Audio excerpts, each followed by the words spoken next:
intention en venant au séminaire, c'était penser mes prochaines années professionnelles avec un alignement avec mes valeurs fondamentales et puis peut-être encore plus aligné aussi avec mes rêves de départ. Voilà, donc l'idée c'était de surtout pas me retourner dans 20 ans en me disant je suis passé à côté de quelque chose, quoi. Et je repars avec déjà numéro 1 la conviction que mes choix se font bien maintenant.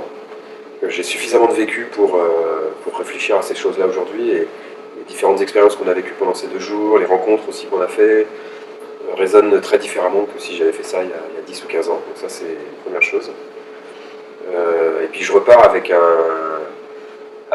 d'abord un bagage émotionnel important, des émotions, des souvenirs qui vont me marquer, je pense, un certain temps et qui vont agir sur mes décisions.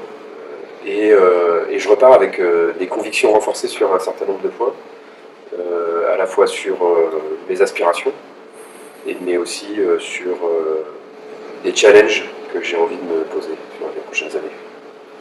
Ce que j'ai aimé dans ce séminaire, c'est à la fois déjà la bienveillance dont les animateurs ont fait preuve. Là, on se sent vite très à l'aise, on se sent vite bien. La première soirée était d'ailleurs assez impressionnante à quel point on s'est vite livré en fait. Donc ça c'est hyper positif parce que voilà, on n'est pas dans la résistance. Ce que j'ai beaucoup aimé aussi c'est rythmé, c'est cadencé. Voilà, on aborde les choses point par point. Alors ça peut paraître un peu dense, mais finalement avec le rythme on se fait très vite emporter. Et il y a une logique. Ça se suit, il y a une colonne vertébrale pendant tout le long et donc tout s'enchaîne assez naturellement. Et puis les rencontres qu'on a pu faire au travers de ce séjour, et puis les rencontres avec aussi les autres participants, parce que voilà, là aussi il y a un effet miroir assez fantastique. Ouais, mais alors il y a un truc... Bah non, je vais pas dire toi Pierre, parce que sinon tu vas partir avec une trop haute estime de toi.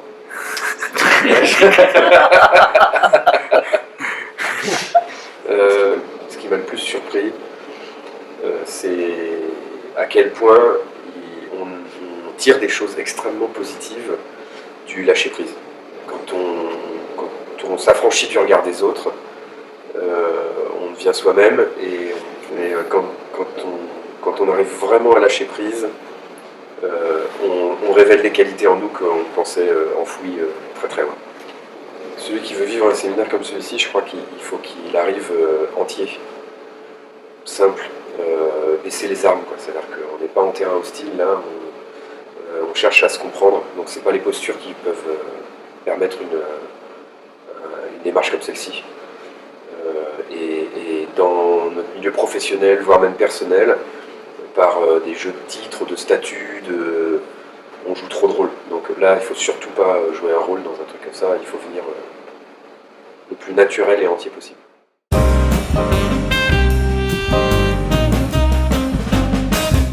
Mon intention, elle était double. D'abord, c'est d'aller chercher de l'inspiration pour mon parcours, je veux dire parcours au sens un peu large, et puis travailler sur mes motivations dans une période où je me dis qu'il y a peut-être des choix un peu structurants à faire sur mon parcours pro, mon parcours perso. À l'arrivée, j'ai traversé un processus décapant, très intéressant. J'ai trouvé ça vraiment, voilà, ces éléments que je voulais, il faut que je digère et qui vont me permettre de relancer, redynamiser, retrouver de l'énergie. Donc évidemment, il reste beaucoup de travail, mais c'est un très bon passage. Ouais.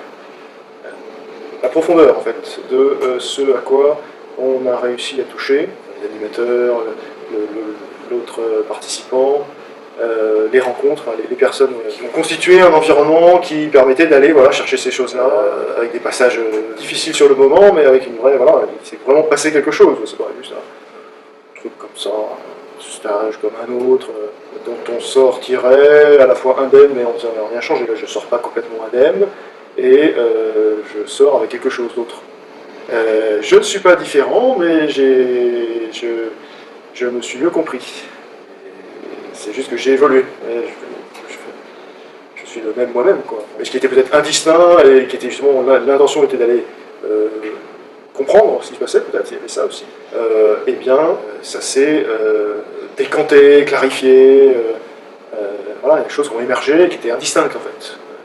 Je conseillerais à des dirigeants qui se posent des questions, sans savoir également quelles questions se poser, et sont suffisamment hardis pour ne pas hésiter à poser les questions, être prêt à aller chercher les réponses aux questions. Donc faut qu'il y ait les enjeux derrière, il faut que les questions soient rattachées à des enjeux, c'est des enjeux de sens dans le travail, des enjeux de choix structurants, de parcours, sur lesquels j'étais prêt faut être prêt aussi à travailler, à livrer, à interagir, à se faire conduire. Et si toutes ces conditions sont réunies, c'est une très bonne expérience. Ça va faire partie des quelques expériences structurantes que j'ai pu traverser. Ouais. J'ai eu des passages, pas à 100% du temps, tout le temps, ce serait juste insoutenable, mais il y a eu des passages, telle rencontre, évidemment, je ne peux pas dévoiler le contenu d'une intensité un peu commune.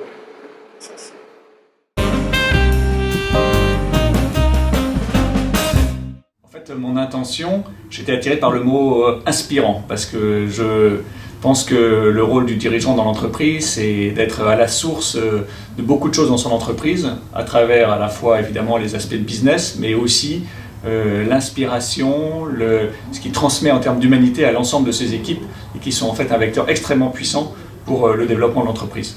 Et donc c'est à partir de ça où je me suis dit, c'est un moment de recul, un moment d'arrêt pour finalement aller regarder au fond de soi-même, aller puiser dans son humanité et voir comment, en se connaissant soi-même un peu plus, un peu mieux, et bien en se le révélant à soi-même, on peut ensuite mieux le transmettre à ses collaborateurs immédiats et par effet de ricochet à l'ensemble de l'organisation.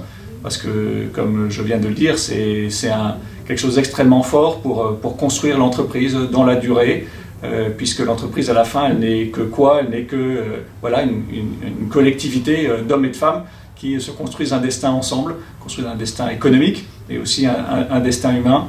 Et donc c'est tout ça qu'il faut arriver à rendre plus puissant dans l'entreprise, et le rôle du dirigeant est majeur, et l'inspiration qu'il apporte à son entreprise est essentielle. Après quelques mois de recul, ce qui me marque, c'est finalement le souvenir très précis que j'ai de ce que j'ai ressenti pendant ces 2 jours, le sentiment d'être allé au plus profond de moi-même, et donc derrière un calme, une sérénité par rapport à ce que j'avais vécu, et en même temps la révélation de beaucoup d'émotions, parce que voilà, je sais que c'était un des objectifs d'aller justement dépasser l'intellect, mais aller au fond de soi et de ses émotions, parce qu'au bout du compte, c'est aussi cela qui se transmet par le dirigeant dans l'entreprise, véritablement était puisé en moi pour me sentir plus fort, plus libéré, plus moi-même en fait, pour pouvoir mener mes missions et tenir mes responsabilités à la tête de l'entreprise. L'évolution des ressentis et de son comportement, c'est évidemment un long chemin, puisque c'est la rencontre d'une attitude un petit peu naturelle ou innée et en même temps de la compréhension de soi qui permet cette évolution. Je crois qu'il y a une certaine capacité de recul par rapport à certaines situations, et notamment par rapport à la prise d'initiative, faire encore plus confiance, considérer que des initiatives que dans le passé je pouvais considérer comme inutiles ou intempestives ou en dehors de la vision, de la voie que nous cherchions à tracer dans l'entreprise, et bien finalement elles sont source d'innovation, elles sont source aussi de valeur pour l'entreprise. Donc les vivre d'abord pas comme une perturbation, mais au contraire comme une richesse supplémentaire. Ensuite, qui doit trouver sa juste place, sa canalisation, mais d'abord accueillir ce qui vient de nouveau et un peu d'incontrôlé à l'intérieur de l'entreprise. Et puis finalement, de laisser peut-être encore un peu plus de place à mes collaborateurs immédiats pour qu'eux-mêmes prennent ces initiatives, eux-mêmes fassent prendre des initiatives dans leurs propres équipes et à leur propre niveau, fassent aussi leur propre régulation de tout cela. Du point de vue plus pratique, depuis ces derniers mois, nous avons initié une démarche que nous appelons Artelia Way, qui est aussi une manière d'exprimer qu'on veut être plus nous-mêmes, à la fois en termes ça va de la gestion de la mobilité à l'émergence et la progression de nos directeurs de projet, qui sont des maillons essentiels dans l'entreprise. Et voilà, réussir à engager une transformation humaine plus profonde, qui soit elle-même source d'une transformation de notre business et de la pérennité de l'entreprise sur ses marchés en France et à l'international. Nous faisons plus équipe ensemble. Et je pense qu'il y a quelque chose qui vient justement de cette libération intérieure, du fait que laisser l'initiative se déployer chez tous bien, nous aide à être plus forts, plus performants. Moi, mon conseil, c'est que pour s'engager dans ce moment, dans ce voyage, on a du mal d'ailleurs à émettre un mot de formation, de séminaire, c'est un peu tout et rien de tout cela. C'est plutôt un voyage, une expérience dans laquelle il faut s'engager sans idée, sans préjugés, juste être là, être pleinement là et la vivre au travers notamment de rencontres qui sont très profondément humaines et qu'on a peu l'opportunité de vivre. Et puis voilà, d'expériences que nous vivons ensemble qui vont effectivement chercher au plus profond de nous-mêmes nos émotions et les révèlent. J'invite celles et ceux qui souhaitent y participer à le faire sans a priori et juste être là, vouloir être là et vouloir en tirer le plus possible pour la suite.